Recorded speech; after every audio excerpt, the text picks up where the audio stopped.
Assalamualaikum! Tara, pasok tayo dito sa isang Indian restaurant. Masarap daw dito, sabi ng ating Big Boss. In-invite lang kami ni Big Boss para kumain dito. Sa pinagmamalaki nila na Indian restaurant na masasarap at marami ang mga menu nila dito. Maganda yung ambience nila dito, tahimik, at convenience naman na malinis ang ano nila. Assalamualaikum, brother! At tara, dito muna tayo sa labas habang nag-aantay na maayos yung ating kakainan. Maganda dito, lalo na mga kids at mag-i-enjoy din.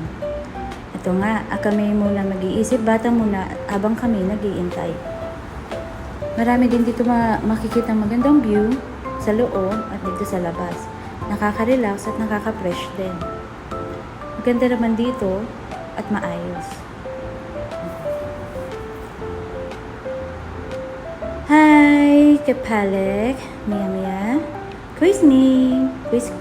How are you, Mimi? Ang cute-cute mo naman. Dito pala kami pumunta sa Khaba Beach Restaurant, Indian Restaurant. Hi! Nagpapakit ka talaga. Uwi na kita? Gusto mo sumama sa akin? Uwi na kita ng Pinas. Yeah. Maganda dito at maayos. Mga bata at mag-i-enjoy din. Sabi ni boss, masarap daw dito talaga yung mga pagkain. Kaya dito niya kami dinala. Sa Khaba Beach Indian Restaurant. Thank you!